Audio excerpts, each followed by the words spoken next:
I bought a book a few years ago at the Carillon Park bookstore about remarkable Ohio women, and I was so impressed with some of these women that I did some more research into their lives. My talk today is about 6 of the women that most impressed me. 2 of the women you'll know for sure, Annie Oakley and Harriet Beecher Stowe.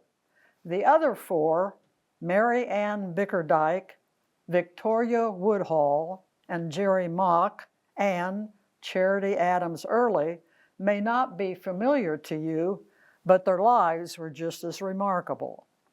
Annie Oakley is arguably one of the most famous Ohio women to date. In the late 19th century, she was renowned for her accuracy with a rifle and starred for years as a sharpshooter with Buffalo Bill's Wild West show. Since her death in 1926, Annie has been memorialized with numerous statues, books, plays, and movies. There is an Annie Oakley Museum in Greenville, Ohio, and she's in the U.S. Women's Hall of Fame. Well, Annie was born Phoebe Ann Moses in Greenville, Ohio, in August of 1860. She was the 6th of 9 children. Her father died when she was 6 years old, leaving the family impoverished. To support her siblings and her widowed mother, Annie began hunting at 7 years old, trapping small game, and then using a rifle by the age of 8. By the time she was a teenager, she was well known in the Greenville area for her shooting accuracy. At the age of 15, she entered and won a shooting competition in Cincinnati, Ohio. Her opponent, Frank Butler, was at the time a marksman of some repute who made his living putting on shooting exhibitions. Although he lost the shooting competition that day, Frank was so impressed with Annie that he married her in 1876, and she became a part of his sharpshooting roadshow. In 1885, they both joined Buffalo Bill's Wild West show as sharpshooters. It was after joining Buffalo Bill's that she adopted the stage name of Oakley. Annie became the true star of the show for the next decade and a half, while Frank's reputation faded, and eventually he became her assistant and manager. During these years, Annie was the highest paid star in the show, other than Buffalo Bill.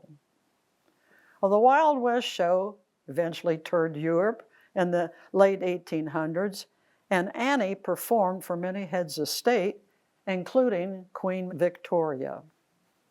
It seems that she was even more popular in Europe than she was in the United States, so she's now an international star. Well, Annie's fortune started to fail in 1901 when she was badly injured in a train accident. She suffered temporary paralysis, but recovered after 5 spinal operations. The accident caused her to leave the Wild West show, and in 1902, she began a less taxing acting career in a stage play written especially for her. It was called The Western Girl, in which Annie played the role of Nancy Berry, a woman who used a pistol, a rifle, and a rope to outsmart a group of outlaws. Well, Oakley continued to perform shooting exhibitions into her 60s and also engaged in extensive philanthropy for women's rights and other causes, including financial support of young women she knew. Another misfortune occurred in 1922. The couple were in a car crash that forced Annie to wear a steel brace on her right leg. She eventually performed again after more than a year of recovery, and she set more shooting records in 1924. Well, her health declined by 1925, and she died in November of 1926 of pernicious anemia in Greenville, Ohio, at the age of 66. She was cremated and her ashes were buried at Brock Cemetery near Greenville. One final note on Annie: Frank Butler died 18 days later in Michigan and was buried next to her ashes. Annie is buried to the left of her parents, and Frank is buried on the right. My second remarkable woman, Ohio woman, is Harriet Beecher Stowe. In the mid-1800s, she was probably the most well-known woman in the United States because her literary skills helped to expose the cruelty of slavery to the American public. Harriet was not a native Ohioan. She was born in Litchfield, Connecticut in June of 1811 to the outspoken anti-slavery preacher Lyman Beecher. She was the sixth of 11 children. Several of her brothers went into the ministry, and I'll mention one of them, Henry, a little later on. When her mother died, she went to live with an aunt and attended Litchfield Female Academy. An older sister, Catherine, opened the Hartford Female Seminary in 1824, and 13-year-old Harriet went to Hartford and worked as an assistant pupil teaching Latin. She moved to Cincinnati in 1832 and with her father when he took the position as president of Lane Theological Seminary. Harriet was interested in writing and was a member of the seminary literary club where she met Reverend Calvin Stowe, one of the professors. They married in 1836. Her father and husband were both anti-slavery ministers, and now living in Cincinnati, just across from the Ohio River from Kentucky, she saw the evils of slavery firsthand, including slave auctions. On occasion, Harriet and Calvin would travel to Ripley, Ohio, to visit Reverend John and Jean Rankin. Prior to the Civil War, Ripley was a major station in the Underground Railway, and Reverend Rankin, who was an anti-slavery Presbyterian minister, was one of the reasons. During one of their visits to the Rankins, she was told about the slave woman in Kentucky named Eliza Harris, who escaped to Ohio by crossing the partially frozen Ohio River with her baby. She had found out that her owner was planning to sell her baby away. The story Harriet would recount later in her writings on the evils of slavery. Life for the couple was difficult on Calvin's salary, so Harriet took in boarders to supplement their income. She discovered that she had a talent for writing and could earn money by writing articles for magazines. Lane Seminary eventually fell on hard times, and Calvin was forced to find work elsewhere. Incidentally, her house in Cincinnati is now the Harriet Beecher Stowe Museum. Well, Calvin eventually accepted a professorship in Bowdoin College in Maine, and the family moved east in 1849. Harriet started writing and submitting articles about slavery to a publication called the National Era magazine. There were some 40 articles that she wrote in all, and these were eventually published in 1852 as Uncle Tom's Cabin or Life Among the Lowly. Many of her characters were based on real-life individuals, including the slave woman named Eliza that she'd heard about from the Rankins. The brutality and misery suffered by the characters in her story exposed many Americans to the horrors of slavery. When President Lincoln met her in 1863, he greeted her by saying, "So you're the little lady who started this big war." By the way, the book was translated into 37 languages and sold some 300,000 copies. She received $10,000 for the first 3 months' sales. At that time, the largest amount ever received by an author in the English-speaking world. Her book put a human face to the slavery for Northerners, and obviously the book was banned in the South. After the Civil War, Harriet was involved in several controversial causes, but mostly she was known as the woman who wrote Uncle Tom's Cabin. Following the death of her husband in 1886, Harriet's health rapidly declined. She died in July of 1898 at her Connecticut home, surrounded by her family. When Harriet was asked why she wrote Uncle Tom's Cabin, she responded, "I wrote what I did because as a woman, as a mother, I was broken-hearted with the sorrows and the injustice I saw.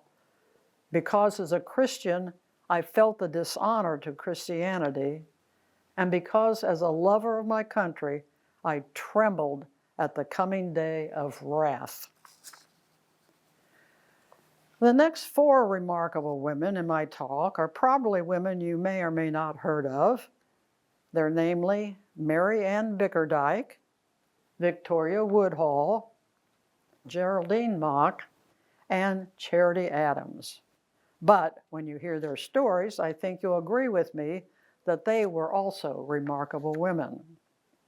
Well, MaryAnn Bickerdyke was a nurse and a hospital administrator for Union soldiers during the Civil War, and a lifelong advocate for veterans. MaryAnn was born MaryAnn Ball in July of 1817 in Knox County, Ohio. I don't have much information on her early childhood, but she is often cited as one of the first women to attend Oberlin College, Ohio.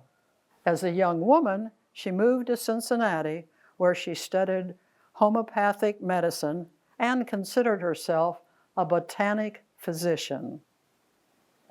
In 1847, she married Robert Bickerdyke, and they had 2 sons. The family then moved to Galesburg, Illinois in 1859, and her husband died shortly thereafter.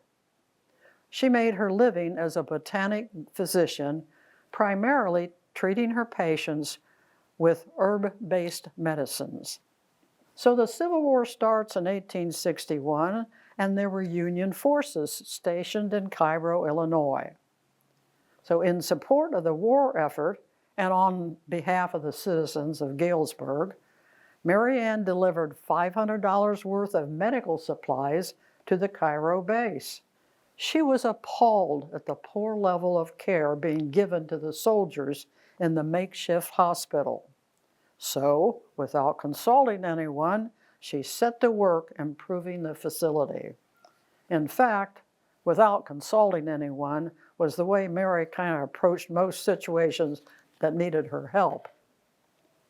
Well, she stayed in Cairo as a nurse, and while there, she gained the attention of General Ulysses S. Grant. General Grant reportedly enlisted Bickerdyke and her fellow nurses to follow the Union forces in the Western Theater operation. More likely, she simply attached herself to Grant's army because she saw the need and not because he asked her. During the war, as an agent of the U.S. Sanitary Commission, she would improve and/or establish close to 300 field hospitals. She cared for the wounded on 19 battlefields, including Shiloh, Vicksburg, Chattanooga, and Atlanta. At the conclusion of the war, as a gesture of esteem in which she was held by the soldiers of the Northwestern Army, she rode at the head of the 15th Corps of the Army of Tennessee in the triumphant Grand Review of the Armies, which was held in Washington, D.C. at the end of the war. When the war was over, Bickerdyke was employed in several areas. She worked at the Home of the Friendless in Chicago, Illinois. She helped 50 veterans' families move to Salina, Kansas as homesteaders. She stayed there and ran a hotel there for several years. Later, she became an attorney, helping Union veterans with legal problems, including obtaining their pensions. And she helped secure federal pensions for more than 300 nurses who had served in the Civil War. In 1876, she moved to San Francisco, where General Logan helped her get a job in the U.S. Mint. She also worked for the Salvation Army there. While in California, she was elected as the first president of Lions Women's Relief Corps No. 6 of Oakland, California. She declined their offer, but is on their membership rolls as a charter member. In 1886, Bickerdyke received a special pension of $25 a month from Congress. This special bill was introduced by Representative Long of Massachusetts, with the Generals Grant, Sherman, Pope, and Long testifying to its truth. Bickerdyke retired to Bunker Hill, Kansas in 1878 to live with her son. She died in November of 1901 and was buried in Galesburg, Illinois. Statues of her have been erected in Galesburg, Illinois, and in Mount Vernon, Ohio. The United States government recognized her military achievements in 1943 by naming a hospital ship the SS Mary Bickerdyke. On to Victoria Woodhull. She was the first woman to run for president and the first female stockbroker on Wall Street. She was remarkably successful in finance and journalism, and for a time, she was a voice in politics. Woodhull was a woman who fought for her beliefs no matter how controversial they might be. Well, Victoria Woodhull was born Victoria Cloughan in Homer, Ohio in September of 1838. Her childhood was a turbulent one. She was probably molested by her father, and she received only minimal schooling before her family was forced to leave town under the suspicion that her father had burned down a building he owned for the insurance money. This gives you some idea of her early family life. Eventually, the family started a traveling medicine show that emphasized spiritualism, with Victoria and her sister, Tennessee, playing the roles of clairvoyants. Victoria was a spiritualist who would communicate with the dead, and Tennessee practiced magnetic healing of aches and pains, and they sold Miss Tennessee's magnetic life elixir. In 1853, the then 15-year-old Victoria married Canning Woodhull, a 28-year-old doctor, and the couple had 2 children.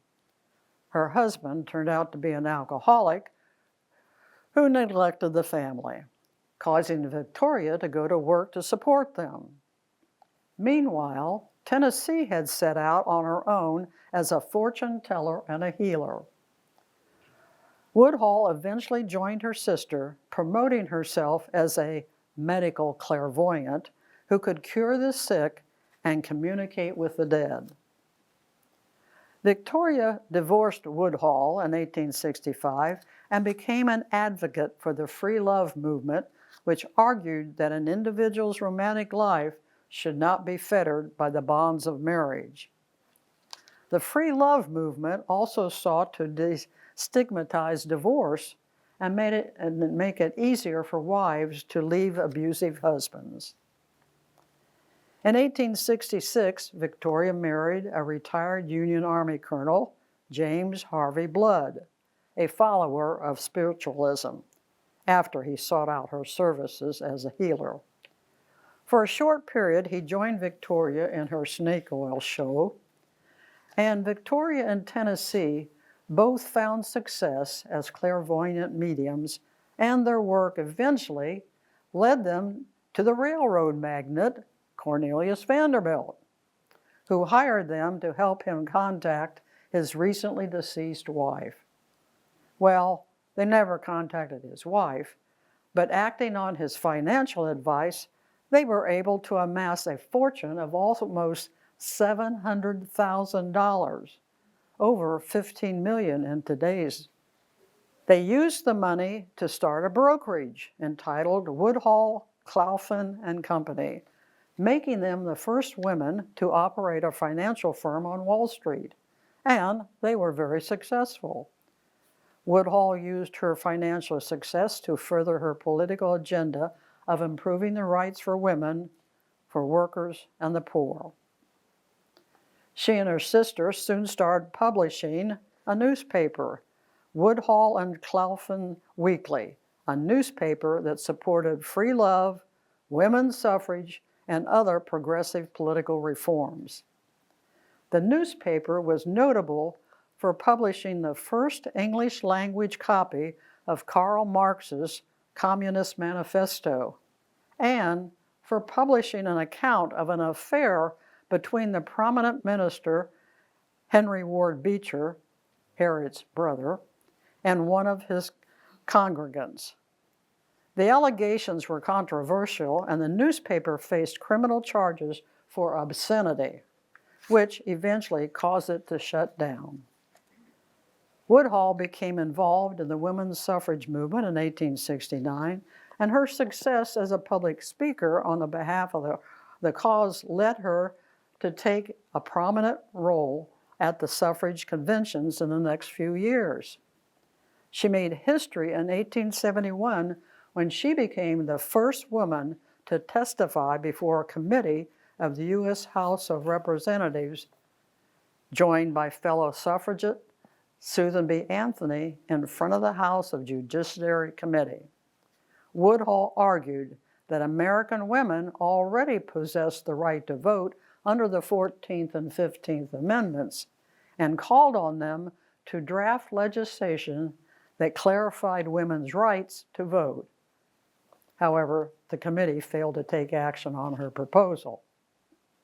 Woodhull again made history in 1872 when she became the first woman to run for president of the United States. She was nominated by the Equal Rights Party, a political party she had helped establish. Her presidential campaign was not taken seriously by the public. For one thing, she was not yet 35 years old, the minimum age to assume a presidency. Further, her newspaper's publication of the Beecher affair and the resulting obscenity charges was still front-page news. The expense of fighting the obscenity charges eventually forced the sisters to shut down the newspaper. Well, nearing bankruptcy and divorced from her second husband, Woodhull moved to England in 1877 and tried to distance herself from her past controversies. She married an aristocratic banker, John Martin, in 1883. She took part in the British women's suffragette movement and together with her daughter published a journal, The Humanitarian, from 1892 and 1901. The journal was known for promoting eugenics, the selective breeding and sterilization of a population intended to lead to desired genetic characteristics. It was a popular school of thought in the late 19th century, but one that discriminated against those thought to be inferior. Woodhull lived in England until her death in 1927. Her legacy is notable. She's in the Women's Hall of Fame. There are several biographies of her life. There's a memorial clock in her honor in Granville, Ohio, an Ohio historic marker in Homer, Ohio. Onward, Victoria, a Broadway musical, and Mrs. President, an opera, both based on her life, just to name a few of her honors. Well, Victoria was a victim, a charlatan, an entrepreneur, a reformer, a publisher, a politician, a clairvoyant, a wife, a harlot, a mother, and a remarkable Ohio woman. My next remarkable woman from Ohio, and the first one to be born in the 20th century, is Geraldine "Jerry" Mock, the first woman to successfully make a solo flight around the world. Geraldine Fredericks was born in Newark, Ohio in November of 1925. As a young girl in Newark, she had an opportunity to ride in a Ford tri-motor airplane, and according to her, this inspired her to learn to fly and see the world. She graduated from Newark High School in 1943 and enrolled at Ohio State University, majoring in aeronautical engineering. Needless to say, she was one of only one female in most of her classes. Well, she quit school in 1945 to marry Russell Mock. They had 3 children, and she took on the role of a stay-at-home mom. Still, passionate about flying, she got her pilot's license at age 32. As the story goes, she was motivated to undertake a global flight by a remark her husband made when she was telling her about her feelings of boredom. He reportedly joked, "Why don't you fly around the world?" That was all she needed to start thinking about such a trip. She had a plane and a passion for flying and a desire to see the world. All she needed was money. At this point in time, Jerry had logged only 750 hours of flight time, and her airplane was a 10-year-old single-engine Cessna 180, which she had named the Spirit of Columbus. So things didn't look too promising for a round-the-world flight. By comparison, Amelia Earhart was an experienced pilot with many long-distance solo flights, a twin-engine airplane, and an experienced navigator when she attempted to be the first woman to circumnavigate the globe. Although seemed unimportant to Jerry, she continued her campaign to find financial support and was eventually able to round up the necessary sponsors, including a major contribution from the Columbus Dispatch newspaper. To make long flights across the Atlantic and Pacific Oceans, the plane had to be stripped of everything that wasn't essential so that the fuel tanks could be added. A new engine was installed, along with a radio and navigational instruments. The Dispatch insisted that she take a typewriter to write news stories for wire service transmission. What little room was left, she used for storing an oxygen mask, snacks, and a small suitcase. Coincidentally, at this time, a second woman was preparing to make a solo flight around the world. Joan Miriam Smith departed Oakland, California on March 1964, 2 days before Jerry began her quest. Although they were not in direct competition with each other, media coverage soon began tracking the progress of each pilot, fascinated with who would complete the journey first. It's likely that Jerry did start her trip sooner than initially planned when she found out that Smith was also intended to circumnavigate the globe. As you might expect, Mock's flight was plagued with weather difficulties and various equipment malfunctions, but in the end, she overcame these problems and landed back at Columbus on April 17, 1964. Smith finished her flight on May 12, 1964. One incident that I found interesting happened when she landed in Saudi Arabia. After she had landed and got out of the plane, one of the men observing the landing ran up and looked in the cockpit and exclaimed, "There's no man in there." The onlookers were shocked that a woman was the pilot, since Saudi women weren't even allowed to drive a car. Well, Governor Rhodes greeted Mock when she landed in Columbus, and later President Johnson presented her with the FAA Exception Service Award. Jerry probably didn't get the accolades she should have because in 1964, the press was consumed with the Vietnam War, Kennedy's assassination, and the Civil Rights Movement. In a sense, it was bad timing on her part. A woman flying solo around the world just wasn't headline news. After the accolades, she did get settled down, and she wrote a book entitled 3-8 Charlie to document her journey, and she used the royalties to pay back her sponsors. The 50th anniversary of her flight in 2014 prompted Columbus officials and businesswomen to honor Jerry and her accomplishments. They raised enough money to commission 2 statues to Jerry. One is in the Columbus International Airport, and the other is in the Newark Museum. Also, Jerry's plane, the Spirit of Columbus, is displayed at the National Air and Space Museum of the Smithsonian. One final note, Jerry Mock died in September 2014, and she was 88 years old. My final remarkable Ohio woman is Charity Adams Early. In her lifetime, she was an educator, a soldier, a psychologist, and a community activist who paved the way for African American women in the military, in education, and in her community.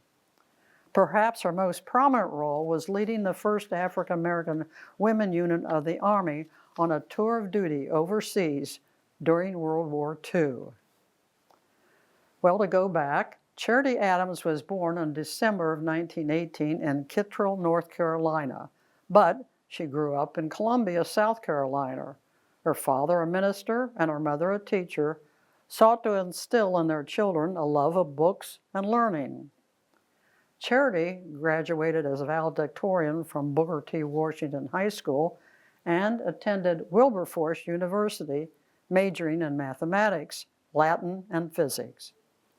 She graduated from Wilberforce University with a Bachelor of Arts in 1938 and returned to Columbia, South Carolina to teach math and science in a junior high school. In the summers, though, she took graduate courses in vocational psychology at Ohio State University. In 1942, the United States was expanding its military forces as it went to war with Germany and Japan. As part of this effort, the Women's Auxiliary Army Corps was created, and Charity enlisted in July of that year. She was assigned to Officer Candidate School at Fort Des Moines, receiving her commission in August of 1942. Adams remained at the training center in Fort Des Moines until 1944, working in various administrative positions. But in September 1943, she was promoted to major, making her the highest-ranking female officer at the training center.